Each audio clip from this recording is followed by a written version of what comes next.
friends are overdosing. All my favorite venues closing and I can't win. One step forward, two steps back. Been a year, brain I lost track and I see no end. Solo and Doc, here we go, another episode. I'm super excited about today's episode.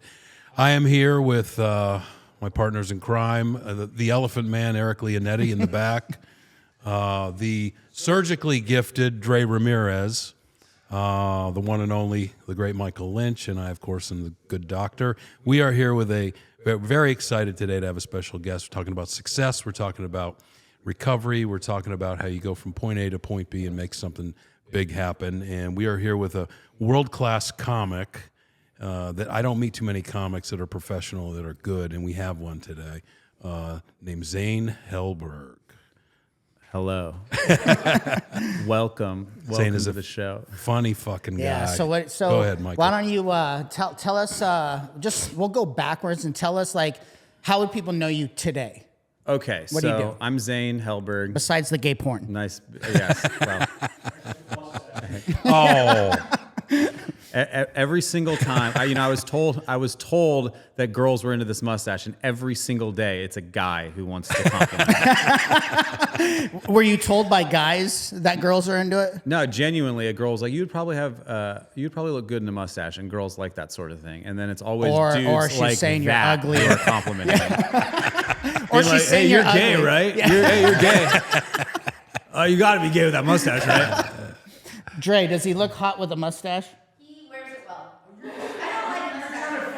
don't like mustache. That's a nice deflection. That was a right there. fucking deflection Nice right there. Damn, dog. How do people know me? Okay, so I am a stand-up comedian, and currently I am famous for being the executive producer of the Kevin Lang Show on YouTube. Very funny show. That's where my fans come from, and I'm also one of the cast members of another show on YouTube called KL2 with the same group of guys. Kale too. KL for KL2. Kevin Lang. Okay. KL2. Got it.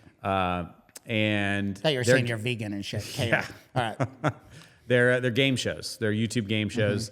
A group of guys. You had one of my friends on there.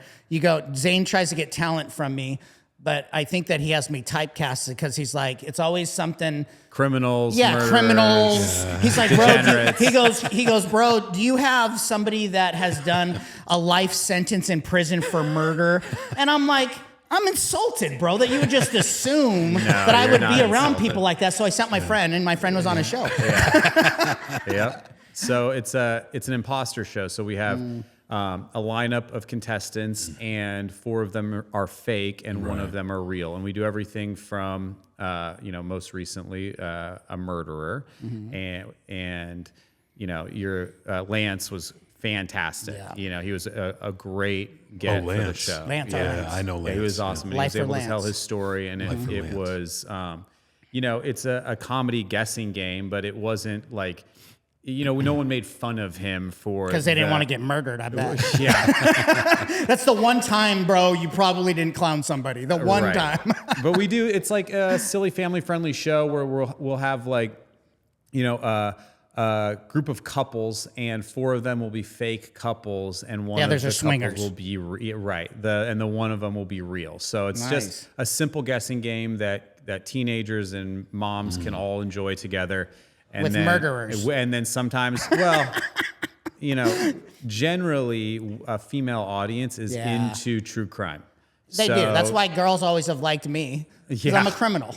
Yeah. It's a weird thing. Listening to true crime on the way here. So yes. Women love a bad boy, and women Yeah. love a reformed bad boy even more. So if you've done your time, Where are those? if you're not that way anymore. Anymore. That's the sweet spot. That's it. Yeah, so I produce a couple shows on YouTube, and I tour as a stand-up, and I'm 13 years sober. Fuck yeah.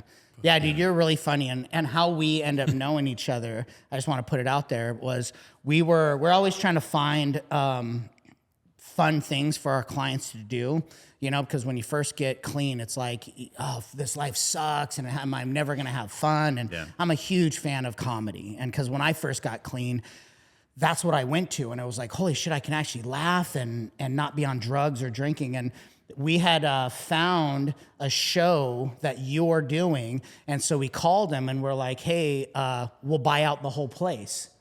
And this fucking guy finds out we're all in recovery, and he wouldn't take our money. You didn't let us pay you. And he's like, I'm going to do the show for free because you guys are all in recovery, and they're all newcomers. I was like, who is this fucking guy? And so then when I went down there and we talked, I'm like, bro, I got this dope ass venue that we have, 17,000 square feet. And now Zane does a show every month at our center where we're getting 300-400 people that we do for free. And you bring the funniest freaking comedians, hilarious. bro. It is the best fucking show, dude. Well, you guys put the show on. All I do is I bring my friends, and now it's been 3 years, and word's gotten out. So I have a long wait list of comedians who want to come do the show. And then there's, a couple pros that live right around the corner from the place, and so when they're available and they can just pop in, it's great. It's awesome that whatever it is that we do, and I think truly if you're in recovery and God puts the giving heart, and we use whatever it is that that is our talents, and then we give it away. And you've been able to do that even with comedy, which is fucking awesome, dude. You know what I mean? Because you, for 3 years, have brought, that's the biggest show around here. It's fucking awesome. I mean, aside from the main room at the Comedy Store, it is the biggest show in town. Is that right? Honestly, is that right? Yeah, I mean, the Comedy Store holds Stairway 400, and you guys get 300 to 400 people in that room, and that's not consistently. No one else, unless they're selling out a theater like a headliner, no one's got a showcase show that has this kind of an audience. And it's all drug addicts, so you guys don't have to be politically correct at all. Yeah, we can say some crazy stuff. Do you remember when you brought in? It was maybe 6 months ago, Abu. Oh, Abu. Or Apu. Oh, yeah, that's his character. Yeah, That was hilarious. That was so funny that for the entire 15 minutes, you missed half of what he said because the laughter never stopped. Yeah. The whole it was time. Continuous laughter for 15 minutes. Yeah, that guy's a great comic, and he does that very racist, racist, and insensitive act about Middle Eastern people. And hey, it just so happens that the degenerates at the rehab love that kind of stuff. Shocking. Yeah. I mean, we have a perfect crowd to do crowd work on too. If you have Easy pickings. Most of them don't have teeth. Yeah.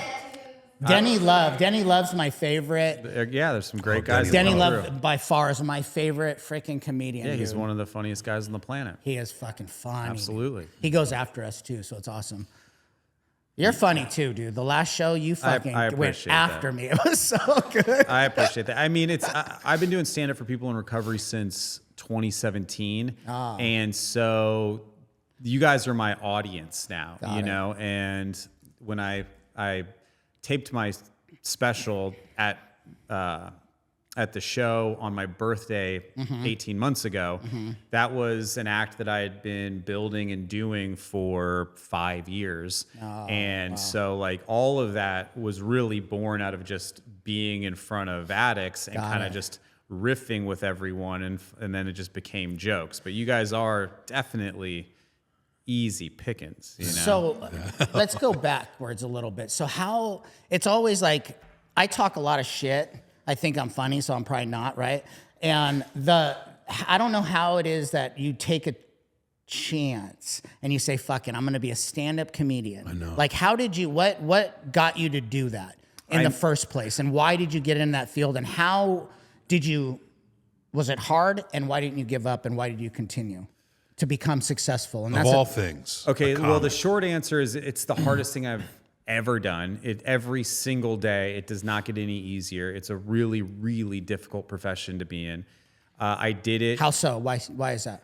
I mean, one of the number one or number two things that people are terrified of is standing up in front of a group of people and speaking. Fuck yeah. So that's just inherently like a human being is not meant to do that, I don't think. It's a huge adrenaline rush. And I did it because it was something I was knocking off my bucket list. Oh. I was a theater kid growing up, I was so too. you were in you were too. Yeah, I wanted to major. Quick side story, nobody knows about me. You do? Yeah. No, I love theater. And when I went to college, I wanted to be a theater major. Okay. and my dad wasn't. He wasn't having that. Yeah, so I wound up majoring in engineering, but I did it was called the Purdue University Experimental Theater, Okay. where we did these little bits, and I wanted to be an actor, and then I got into other things and just gave up on it. But yeah, I love the theater. To this day, I love the theater. Yeah. Yeah, I started doing theater. See, the key, this is the key. Here's a pro tip. We'll peel behind the curtain. When there's a heckler, 99% of the time, it's better to just barrel through and act like they're not there, and they'll just give up. That's what we do with him in our life, just period. Though. Right. Oh, so you guys got it. Yeah, You're like halfway we there. got that, yeah. I started theater when I was 10 in like Wow. a children's program. Oh, wow. You know, my basketball coach was also a theater teacher as a young guy, and he wrote his own material. Did like he try to touch you when you were No, young? Okay. no, not like that. All right. No. This guy's my like number one mentor. This dude was probably the defining male role in my life besides my father. This guy, you know, he was my basketball coach for, I don't know, 5 years. He was the coach at the after school program in elementary school, and then he was my babysitter and the theater coach, the theater teacher, and he was awesome. And we did really cool plays from like age 10 to 15. I was in this program, and then in high school got more into film. I was in the film program. I was the president of the film club in high school.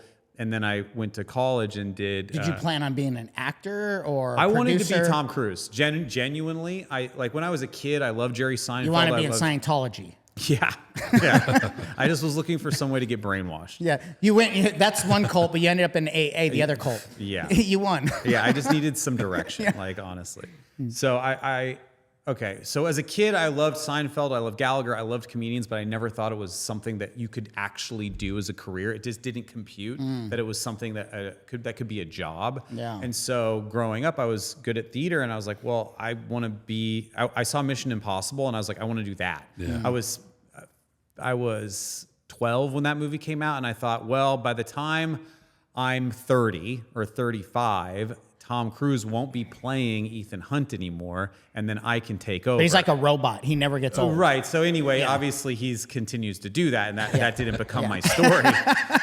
But I moved out to Los Angeles, and I went to, I spent 2 years being an absolute drug addict, right? Oh, nice. Like I started doing. They're like, instead of all that, I'm just going to be a drug addict. Yeah, Weird. the plan kind of went out the window. I started doing drugs and alcohol when I was 16, and I drank and used every single day from age 16 to 28 when I got sober. So when I moved out to LA, I was going to Santa Monica College. I was taking theater courses, and I ended up dropping out before the end of the first semester. And I was selling coke and selling weed, and then doing all of my I bought a bunch of coke to sell, and then I just did it all. And then Weird. I would do the same thing. I was literally the worst drug dealer on the history in the planet. Like I was very bad. I gave it all away. Did your parents know you were using drugs?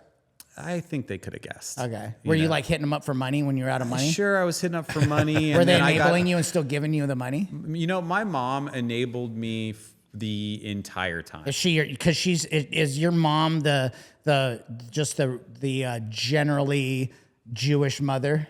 Oh yeah, my mom is a very stereotypical Jewish mother. Yeah. Very protective, very caring, very You just sweet. worked her for all her cash. And I did. And my dad knew exactly what I was doing. And You're she'd be like, Mom, "Don't-" it's kosher. Yeah, she'd it's be like, kosher cocaine. She'd be like, "Don't tell your father I'm giving you this money. Please don't tell him." You know, I would go home for the holidays, and my dad would be like, "What are you still doing here, dude? Get out of my fucking house."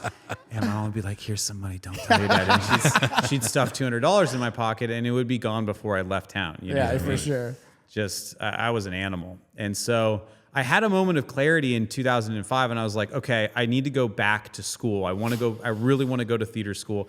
And so I got into the American Academy of Dramatic Arts, and from 2005 until about 2010, 11, I was more or less holding my shit together. I was drinking and using every day, but I was getting by. I was passing class. I was, if I needed to to go to school, I would, show up sober 9 times out of 10. Wow.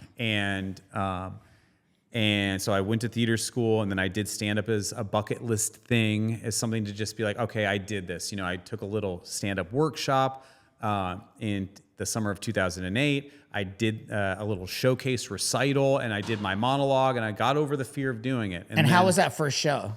Did you bomb?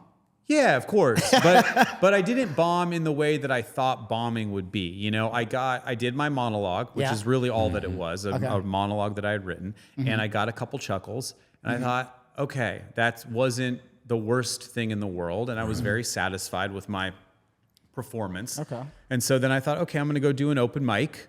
And so I went to the improv open mic, and I got on the list, and there was the guys now that are pretty famous in the comedy community. They were all there. They became my contemporaries. But I got on the list, and the very first time I did that open mic, I got up and I choked. I couldn't get. I had a full B Rabbit and 8 Mile moment where I could not get my voice to work at all. You had a full panic attack? Yeah, I fully panicked. I hung the mic up. I ran out of the club. Shit. Yeah, and that's the reaction I got. Incomprehensible demoralization. Yes, everyone was just like, no, and you're like, I want more. And I left, and went in my car, and I started crying out of panic and fear and embarrassment. And I called my dad, and he was like, well, he's like, you're a fucking loser, son. Like I always told you would be. My dad was always very supportive. That was my dad. Yeah.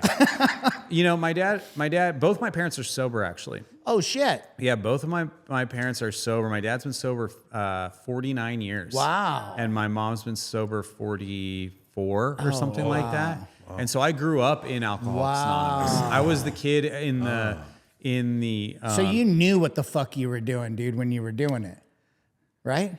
Or did you think you were different in the middle of it? I definitely thought I was different in the middle of it all. I knew that at some point, if it got bad enough, I knew where to go. But I was like, I'm not like them. I'm not that bad. Come on, just like you are when you're drinking and using. You're like, I'm not as bad as that guy. Yeah. Right. I was saying that in prison. Right. I'm in prison, and I'm still finding people that I'm not as bad as him. Yeah. Exactly. So my parents, I grew up in Alcoholics Anonymous. I was the kid that me and my brother would be in the daycare during the marathon meetings on the holidays. All of my parents' friends were sober alcoholics, or they were recovering on my parents' couch. They helped a lot of people, and my house was always, as a kid growing up, was a revolving door of uncles who were trying to get sober. That were trying to touch you? Yeah. I mean, these guys would show up, and I would idolize them, and then they would disappear and die. They would die. I'd be like, where'd Uncle Brent go? And I'd be like, he got shot in Houston for trying to buy heroin. You're not going to buy heroin, are you, son? That type of shit, they all those guys growing up are now either sober, dead, or in jail. Yeah. And so I knew what alcoholics were. I knew what Alcoholics Anonymous was. And my parents, being members of AA, were just like, hey, find your own God, find your own way, do what you love, try to figure it out. Wow. And that's the best thing they could do for me.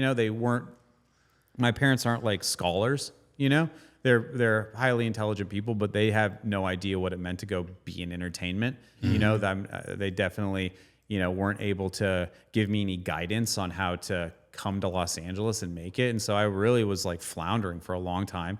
And I was a bad alcoholic, And so long story short, I started doing open mics every day, 5 days a week. Oh, shit. And I did that for 6 years. Because you started getting into it? And I was just like, you know what? It can't get any worse than crying in your car. I didn't die, and it's like, I can't end there.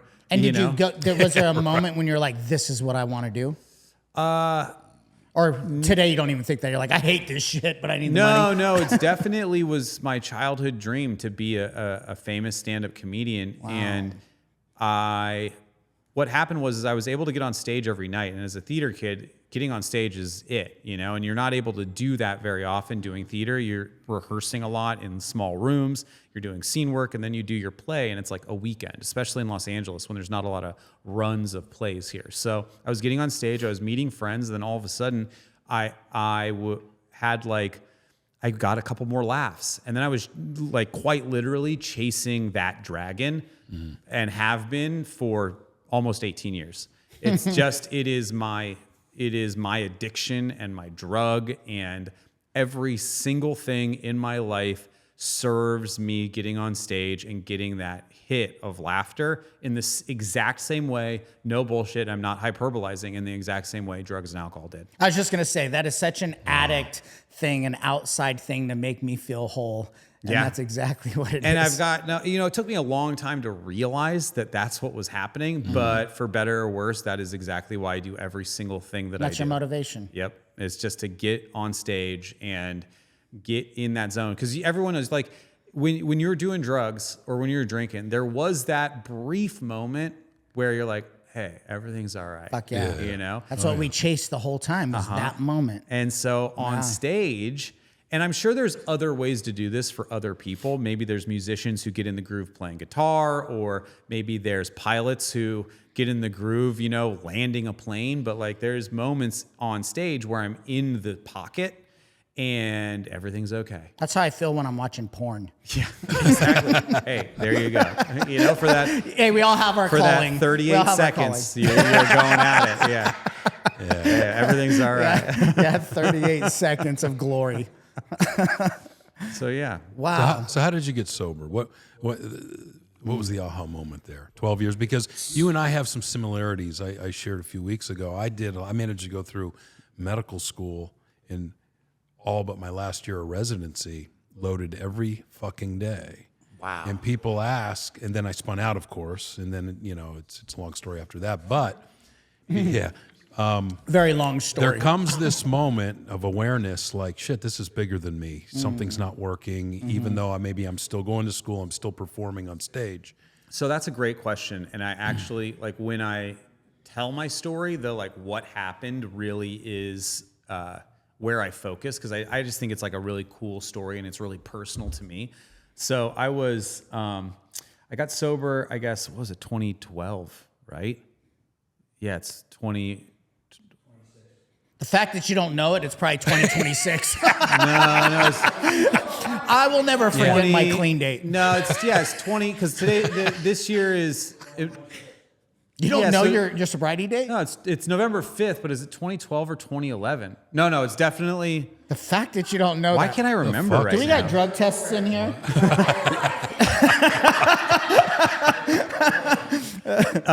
Yeah, so I got sober 2012 because 2025 was 13 years. Yeah. So in 2011, I was in Vegas for a 30th birthday party, and I was having a great time. And that was the very last time that alcohol actually worked. I remember that summer of 2011, I started having this realization that like alcohol wasn't giving me that cheerful feeling at all. It was just, it just disappeared. And that was very curious to me. And over the course of that last year, all of a sudden, my drinking went from having a little bit of fun to going to being just starting feeling drunk, not feling okay, needing to drink more to get that like itchy, weird feeling, to get kind of over the hump. You know that I mean, I don't know if everyone can relate to this, but like I would need to take like 4 or 5 shots of Jameson and then go out. Then I could really start drinking. Correct. So that to get normal. Yeah, to get normal, Yeah, right? yeah, So yeah. I needed to get normal. Yep. And I couldn't find any fun because as soon as I found fun, I would black out. And I'd been a shit. blackout drunk the whole time. Oh, that like, sucks. You know, once or twice a month I would black out in high school. And then once or twice a week I would black out in my early 20s. And then all of a sudden around 2011, I'd start to be like 3, 4, 5 times a week I was blacking out. Even if it was shit. at the end of the night. No shit. You know, I had a little brown out, like I'd lose the last couple hours. All of a sudden, it's getting pretty bad. Was there anything you did that you fucking find out later and you're like, holy shit, with a goat? Yeah, I mean, I woke up. I mean, I woke up and had allegedly stolen a car Allegedly. one time. You know, like all kinds of crazy stuff. I'd ruined everything in my friend group more times than I could count. And there were times on stage where I was blacked out, yelling at people. You'd be yelling at people all blacked out on stage. I got a chair thrown at me one time at a That's show. funny, dude. And it was just getting real bad. And so, Halloween of 2012, I was at a Halloween party at the place that we would always party, all my big group of friends. And I remember drinking some jungle juice type situation that we had. There was a skull and they had dry ice coming out of it. And I remember taking a sip of this really strong drink. And I remember just being like, oh God, I need to get over this hump. I need to, get normal or whatever. And I blacked out immediately. And I woke up the next day in my costume, in my bed, with my shoes on, and my girlfriend wasn't there, and I knew something was wrong. And I didn't have my phone, and so everything was like fucked. And I went to my roommate's bedroom, and his girlfriend was there, and I woke her up, and I was like, "What's happened?" She's like, "Fuck you, dude. Get the fuck out of here. You're a fucking loser." And I was like, "Where's Michelle?" And he's like, "She's, she left. I don't know where she is." And so I ran over. I put on shoes and I ran to her house. And it was like 2 miles down the street. And I waited outside of her apartment. I just waited and waited for her to come back. And she finally showed up, and she was, still in tears. And she goes, "Look, man, you're a huge loser." Oh shit! She's like, "You." I was told that my whole life when I was a child, so I know how that feels. I was so hungover. In this moment, I started to really hear what she was saying. She goes, "You're a huge loser." She's like, "Last night, you obviously you blacked out. You started stealing everyone's drugs. You hit on a girl in front of me, and then you picked a fight with the two biggest dudes in the kitchen. You broke a beer bottle and tried to stab one of them, and then they manhandled you and picked you up and physically threw you out of the house." And, me and my roommate. You're like, what's wrong with that? I was having fun. Yeah. Fucking party poopers. Yeah, I and was shit. allegedly I was having fun. So they followed me home and got me into my bed and then left. And she's like, "Look, dude, you're not a man." She said it. She's like, "You are." This is not funny. You're not a man. You're never going to be able to take care of me, let alone yourself. So she's like, "Get the fuck out of my house. I'm done with you." And so And you were in love with her? Huh? You were in love with her? Yeah, we'd been together for like a year and a half. She was my girl. And I went home and I was like, I'm getting my shit together. And the first thing a good alcoholic does when they think they're getting the shit, no, they shave their head. Oh. Yeah, Okay. I shaved my head and just like, at that time I didn't have the mustache. Yeah, I was having a Britney Spears moment. So I was like, I'm getting my shit together. I'm going to go get a job. Everything's going to change today. And I went and I was trying to get a job at this restaurant that doesn't exist anymore called The Counter down on Sunset. And the manager wasn't going to hire me. And I looked at my resume and there was a bunch of typos on it. I was like, fuck. So I go back to my place. I'm redoing my resume. My roommate is his birthday that day. It was November 1st. He comes out. He's like, "What are you doing?" I'm like, "I'm going to get a job. I'm getting my shit together. Michelle left me. It's over." And he's like, "Come on, bro. It's 5:00. It's my birthday. Come party." And so we did. And I went out and partied and I blacked out again. Oh shit. And I woke up the next day and all of it was, the idea that I was going to get my life back together just was over. And my other friends, a random group of other friends were like, "Hey man, heard you got broken up with, dude, come out and party with us. We'll get some girls." And so I immediately start partying. And that was my very last night drinking because I was at the place called the Surly Goat, hammered, in and out of a blackout. And we walked across the street to this Mexican food restaurant. And I'm standing there trying to figure out what I'm going to order. And this girl, a person I don't know, standing like behind me. And she says something really sweet. And she was a really pretty girl. And it doesn't matter what she actually looked like. But in my head, I was like, wow, this girl's really pretty. But she was saying something nice. And I turned around and I said, "Go fuck yourself." I don't know why I said that. That usually works. You don't need that to usually Right. works. And Women love assholes. I'm just saying. And I started a fight with her and her friends and my friends in this Mexican food restaurant. And then I blacked out and woke up in my bed. And that so that was my last drunken memory. And that was really like when it comes down to it, like how I'd been treating the world. You know, the world was really trying to be nice to me every step of the way. And I kept looking at everyone and everything in my life and telling them to fuck off. And that's the person that I had become, for better or worse.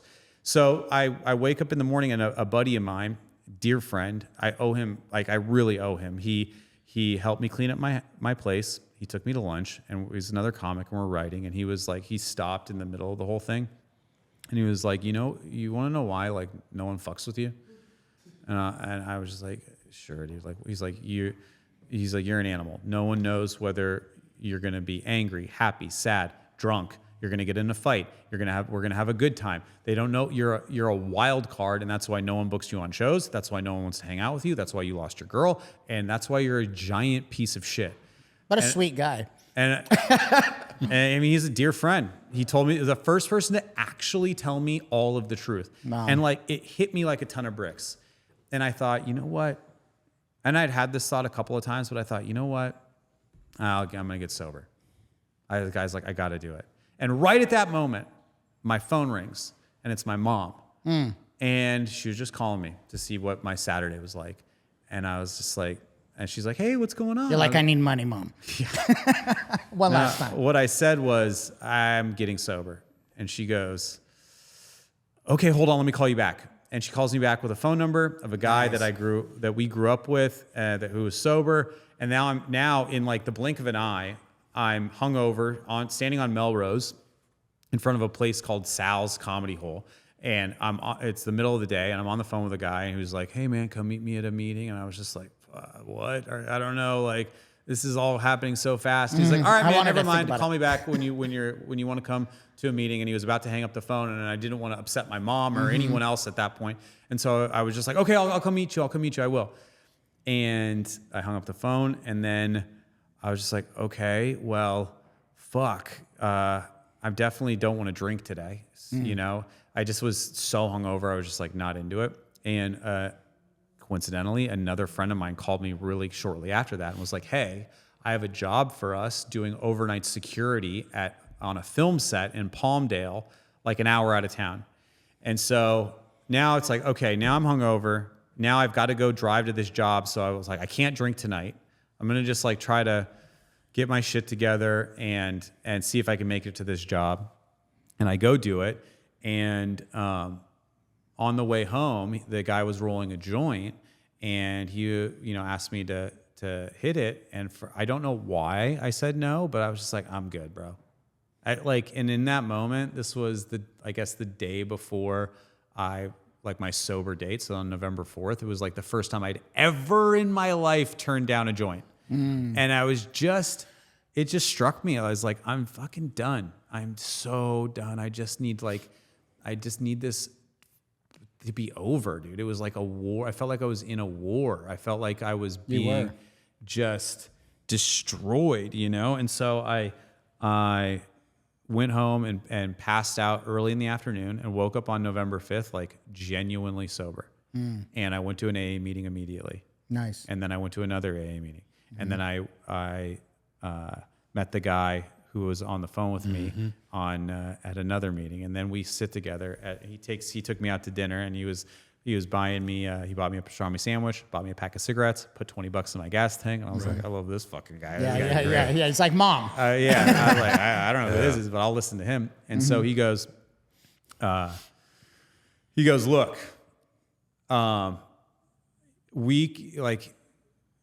guys like us, if we drink, we die. And in my head, I was like, it's not that serious, bro. I just need to sober up for a couple days and I'll get my shit together. But he goes, look, if you hang with me, we can work together, but you got to do the steps. Nice. You got to do it. He's like, guys, a lot of guys come to AA and they don't do that shit. That's right. But if you do, which is fine, you can do that. But he's like, you work with me, you do the steps. And he goes, I promise you, if you do the steps exactly the way I tell you, you can have whatever you want in this world. And that, it struck me because I was like, okay, now we're talking whatever I want. This sounds pretty good. I mean, the sandwich and the $20 and the cigarettes is pretty good, but I got big dreams. I want some money. I want some fame. I want some fortune. Hoes. Yeah, I want all of it. Bitches and hoes. Yeah. All that shit. Yeah, all of and it. so the idea of getting whatever I wanted in this world was very exciting. And I was like, The this fact is that great. you believe that right away, I was told the same thing, and I'm like, I thought they were full of bullshit. shit. But this was it. This is a what sucker. sold me. I sold myself because I was like, okay, I love that. I'm looking for a get rich quick scheme. It's actually true though. And so if this Get works, rich quick scheme. Yes. this was what I thought. I was like, great. This sounds great. Yeah. I was like, sure. I'll prove it. That's what I said. In my head, I was like, okay, prove it. Yeah. If this works, I'm going to get whatever I want. If it doesn't work, then I get to go drink myself to death. Genuinely, I had that thought. I was like, this is... And either I get whatever I want, or I just continue drinking, and I'm just going to see where that goes. Yeah. And I swear to God, both scenarios were sounded great. Yes. It was a win-win. Yeah. I had found my solution. It was like, I'm going to do this shit, and if it works, hell yeah. If not, I'm going to drink. There's no losing here. Right. And so I got the instructions for my first step, and I just started going home, doing all the homework, doing everything, going to the meetings 2-3 times a day. And then like 3-4 months later, I looked up and I was sober. Like I was doing the work, and I was sitting outside. I was going to pick up big books at Central Office in downtown LA, and they weren't open yet. And so I had 15 minutes, and I'll never forget this because it was really hot and sunny, and the sun was like blaring through my windshield.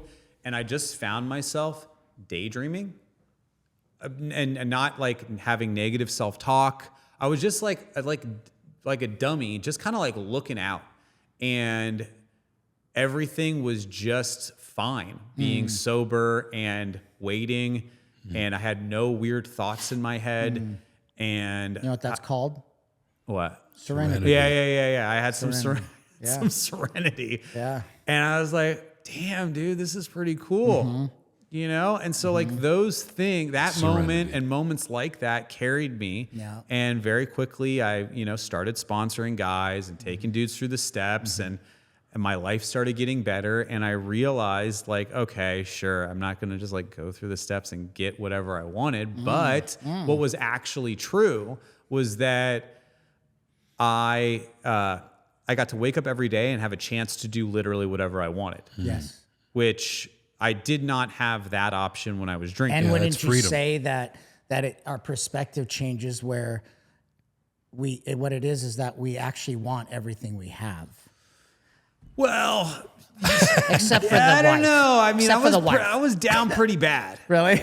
Yeah, I was, working for $10 an hour, 70 hours a week as a restaurant manager, grinding. I'd been in the restaurant business basically my whole life, and I was, open micing as a comedian, trying to get there. Yeah. And I did not want the life that I had. The life that I had was ass. It was really tough. It was better than when it was better than it was when I was drinking, but I was overworked, underpaid. I worked for a sober guy who was grinding me really hard, and he knew exactly what he was doing. He was working me to the bone, basically training me how to be an adult. And, it was tough, dude. And I also quit smoking. And from, I guess, the summer of 2013 until I left that restaurant job, on May 13th of 2017, a few things happened. One, I grew up. Two, I learned how to be responsible. I stayed sober. I took a bunch of guys through the steps, but I also ended up around 2015, 2016, having gained like 80 pounds and became suicidal. Oh shit. And this was a huge turning point in my life.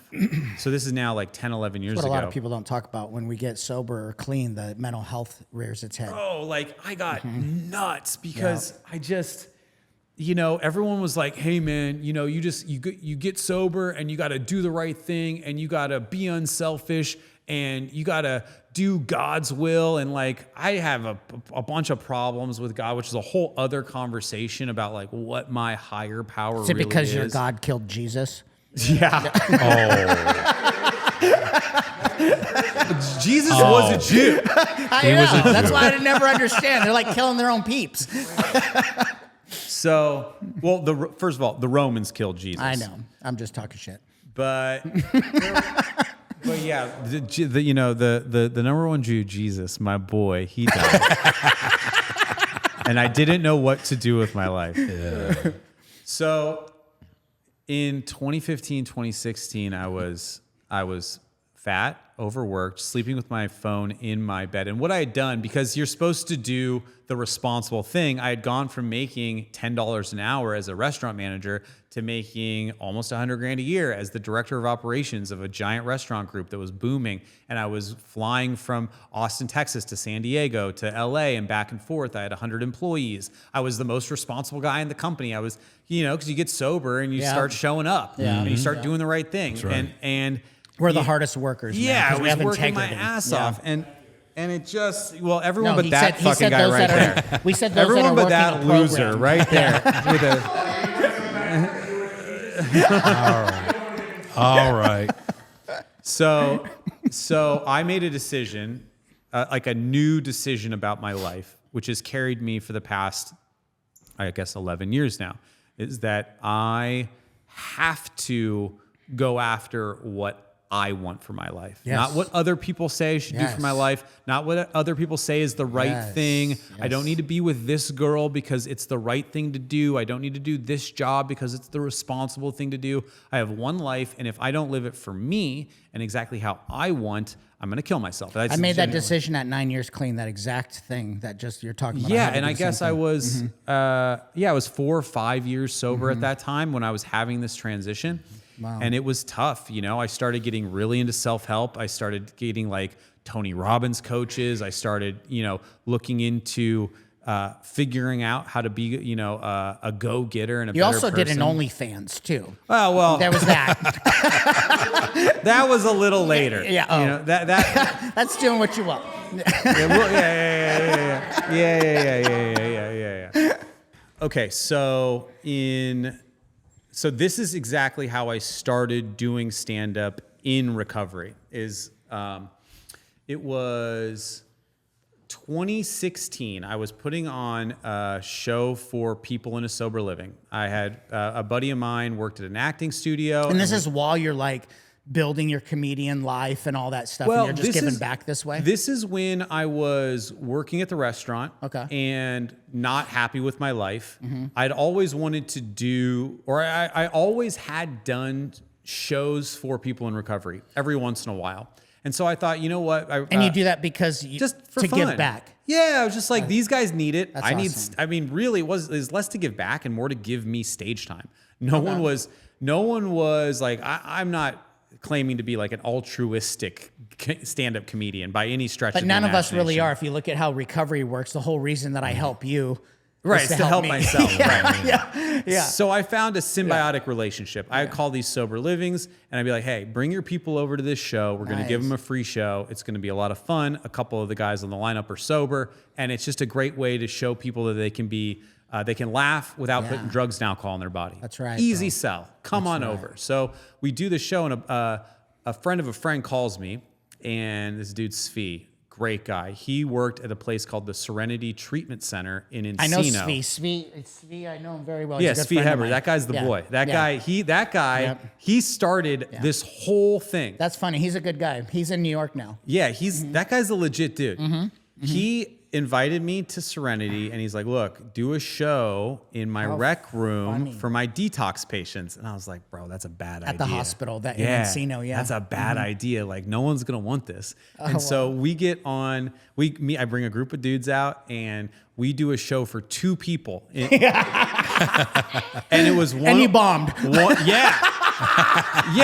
bombed bad. That's so good. It was one lady. Because they're all nodding on their detox meds. That was the thing. When you do stand up for people in detox at 8:00 at night, they've just gotten their Seroquel, and so you're fighting their nod off. You're like, we got to get this show done before they pass out, and it's like not even a joke, because there would be times we'd be there and there would be someone in like a wheelchair, and they would be like nodding off like this, and you'd say a joke, and then you'd know your punchline would hit. This is not even a hyperbole at all. There'd be they'd be like this, and they'd be like.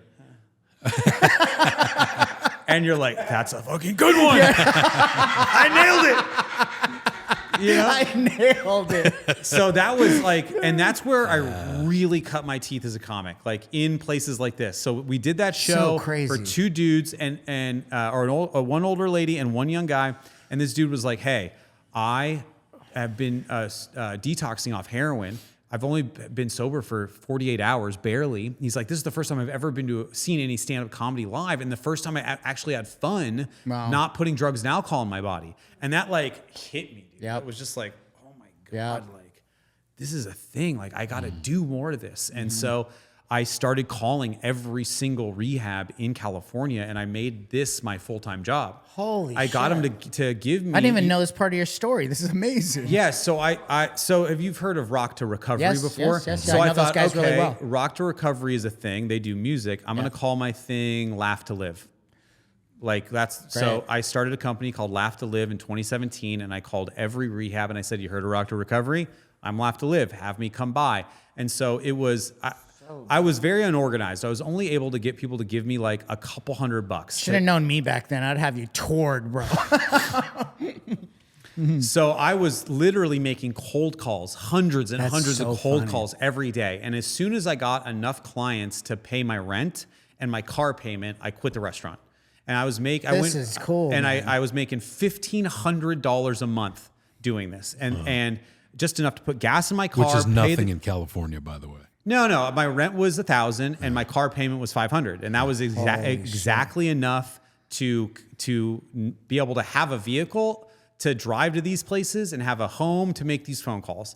And you know, this was the downfall of my marriage at that time. You know, like that wife. It wasn't the cheating that you were doing on the side with all the addicts and detox. No. It was definitely. She didn't know what a psychopath I was, but she definitely left me.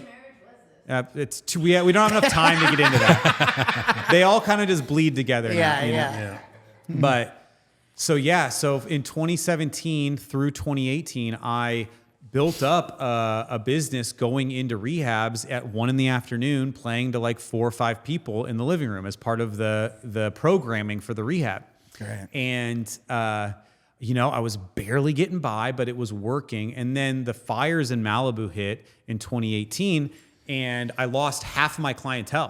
Like everything changed. Like I lost a few clients in Malibu. I offended one addict at a place, and I lost a client there. Another place just shut down. And you know how rehabs are; they're always a revolving door of places. And so I thought, this is a terrible business model. I'm never going to be able to make a living doing this way as a one-man show, making all these phone calls, trying to close deals, then going out to do the shows, making like $25 a show. It was just insane. So in January of 2019, I called the Stir Crazy Comedy Club in Glendale, Arizona. I rented the place for a Wednesday night, and then I called all of the rehabs in Phoenix and invited them out and had the owners buy tickets and bring their clients. And that started this other model, which is where you found me in Hollywood years later. And so that's how I started touring the country. But we had no idea that you were in recovery, that there was anything to do with recovery. We were just trying to find a comedy show. Yeah, it was very so serendipitous. What are the chances? The chances are very low and that happened. You started that way, and ironically, I bet you now have the biggest comedy recovery show. I bet you bar none. Oh yeah, hands down. I mean, there are people who do. I'm actually right after this. I'm driving to Pasadena to do a recovery show that some other woman has put on. And like since I love that about you. You're still doing that, even though you're killing the game in comedy right now. I mean, she asked, I show up. You know Fuck what I mean? Absolutely. It's like I got it. Fucking right, we do. Too, that like having a crowd of people in recovery, so they're not under the influence. It's like that's a whole like another level of like comedy to be able to do, because most comedy shows want to pump you. There's like a 2-drink minimum. They pump you full of alcohol because they want the laughs. Yeah. It makes it a lot easier on the comic to have people that are like, loosened up and ready to laugh. they're all And angry they're there. Yes. They're angry They're they're all there angry. because They're people angry. like me made them go to the show. Yeah. So like when we do it in front of 300 people, it's easy to get them on board with what's actually going to happen. And as soon as I break that ice, all of a sudden they're like, oh, It's because you thank lead God. it. It's because you lead it. If you didn't Yeah. lead it, like, I'm not going to say anything, but when you've had other people, sometimes It's harder. it's a lot different, bro. Oh, but there's like no I question. come from a world where like I've done probably 1,000 shows for people, 4 dudes in a living room with their arms crossed, like I don't even want to be here. And so I'm like, I don't want to lose this job. I've got to make these guys laugh. This has to work. And so that was hard. And I Yeah. did that over and over and over and over again for years. And so now you put me in front of 300 people and it's just like, You rip them. this is easy, you Yeah, know? Like, yeah. come on. Like, I can see all of your faces out there. And I've been on this stage in this scenario in front of people who are worried that they're going to come see some foo-foo, rah-rah, sober show Yep. where a guy preaches to them and Yep. does some balloon animals, you know? And that's like what a lot of them are thinking they're getting themselves Correct. into because you rehab owners are doing all this foo-foo bullshit with Yeah, them. or because the we're other doing kind. it. Yeah. So like, Fucking Tai Chi and Yeah, Qigong yeah, and something sound that's gonna bath keep you nonsense. clean. Exactly. Fucking bullshit. Yeah. Right. Yeah. Yeah, we're yeah, we're trying to build them up, and then you guys come in there and just tear them down. Yeah. But after you guys are done, we have good material for therapy, though. Oh, yeah. After you guys are done. So with them. like I know that that's what's happening, and I know that there are people in there that are like, whoa, this is a lot to handle. You know, there's definitely people who are, 2 weeks off drugs and they're watching a comedy show and there's 300 people around them and they're all going nuts, but they're looking around and it's their people. Yes. It's other drug addicts. Yes. You know, Right. they're watching an ex-meth head get made fun of and they're like, wait, that guy's not losing it over this. Yeah. And that's kind of I'm in his shoes right now. Yeah. And they're going through all these different emotions, but I mean, I'm bringing professionals to this show, so like they're laughing. Good comedy. Good and, fucking. and yeah, they're you leaving bring happy. fire. These aren't just like little comics that are nobody. You're bringing people that are known. And just we're bringing killing good the people. game. So Yeah. like if they are offended, it's like for like legit. I make a joke about it, but it's like, you're a fucking drug addict, dude. Like, this is not the worst thing I know. that you've been Right. involved with. Like, Or you're told. told. Like, you're a criminal. You've done and said and interacted with like the craziest situations and people. Yeah, you were just sucking dick for crack in the Yeah. alley And over now there, you're and now offended you're by Zane offended. Helberg. Yeah. Yeah. So like people aren't. I don't think that many people are actually getting offended because we're not really there. No, they're to not. be doing offensive material per se, but they're like they're not, 'cause They're it- getting faced with themselves right away in this situation. So I can't count how many people in these 3 years hit me up, whether they're my clients or other people that come from, because we open it up to anyone in recovery in this whole community. And I get Facebook messages, Instagram messages, like so many messages. And I love that I hear so much. I didn't know that I could have fun sober.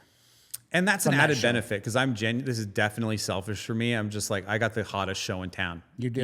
And that's in the comedy community. do. Like other You do. comics are just like, hey, can I do your show? Can I do your show? And that's a great bartering tool for me in the community trying to get booked. Trying to and get stuff. blowjobs from the girls. You're like, if you do the show. Look, I have never cheated on this wife. I never will. For the record, He's looking right my at Disclaimer, camera. because she's watching. my current wife is the coolest chick of all time. I love her to death. All our guests say this, by the way. Yeah, I know. Who are they? I know. Every single one starts with that. So here we are, and I know. I guess we didn't get a lot of time to discuss. We're going to like- bring you back, by the way. You're coming back to this show. Okay. Yeah. Yeah, once she leaves you, Because we'll I'm bring you back. fascinated. No, all But I know. here we are. Like the moral of the story is like, look, like I made a decision at some point that's like I'm sober. I can do whatever I want. I'm going to live life for me, and I'm going to go after the goal, my own personal dream, and whatever that is for anyone is different. That's fine. Yes. But like I know that if I'm on my deathbed, whether it's tomorrow or 50 years from now, I would much rather say that I tried and failed than wonder what would have happened if I didn't. Of course. Well said. And that's that is my North Star. is like one way to make sure that you have a chance is to always keep going and never, ever, ever quit. And that's like, and as long as I stay sober, I'll have that chance. And not many people, what you just said is, I think that's how I hope I live my life today, because I tell myself that.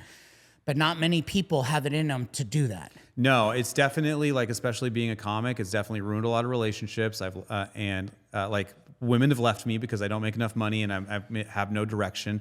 And my wife now, we've been together for 7 years. There was there was years where she was like, bro, like, is this really going to work? Like, it was very rocky, you know, and it's just, you know, by... What is that? What is that to be in you that you go, man, I love her so much. I want to keep this. I want this life, but this thing I must do because I believe in it. She knew what she was signing up for. And that's why she stuck around.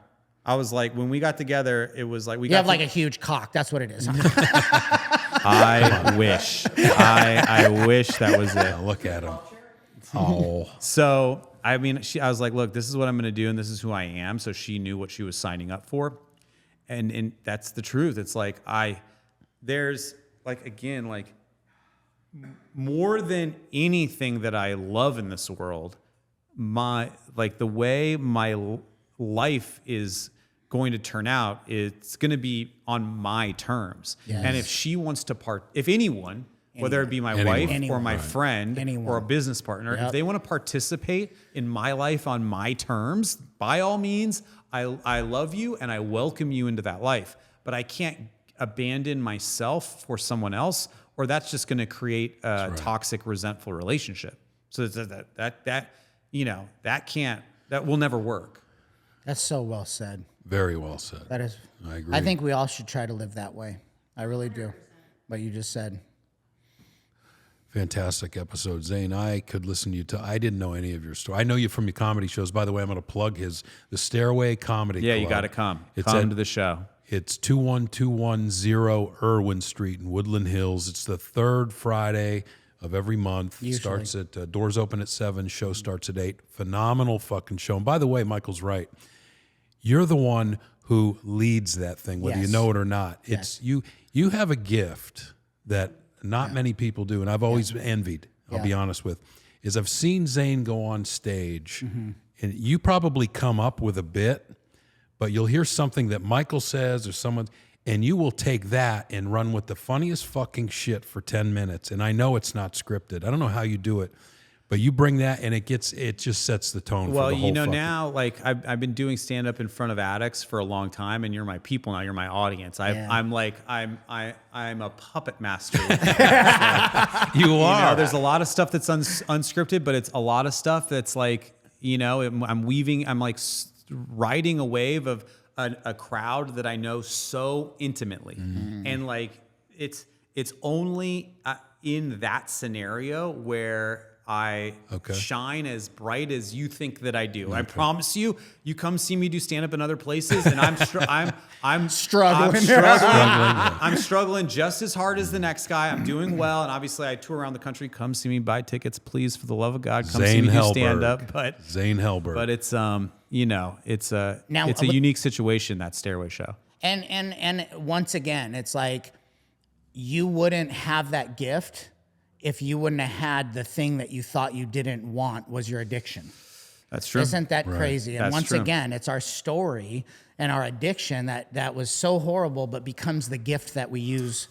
I think that we allow God to use. For better or worse, Jesus, Zane. Oh, no. Jesus.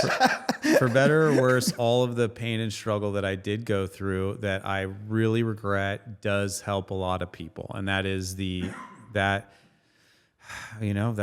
that's what we get. So, well, I'm super stoked that I met you, man, and I love this show, and I've always been a huge fan of comedy, and it's not a coincidence that we met and we're doing this show together and doing all this stuff, you know. And everyone out there, you guys got to look up Zane Helberg. He tours everywhere. He is funny as fuck. Funny as fuck. And you guys need to buy his shit.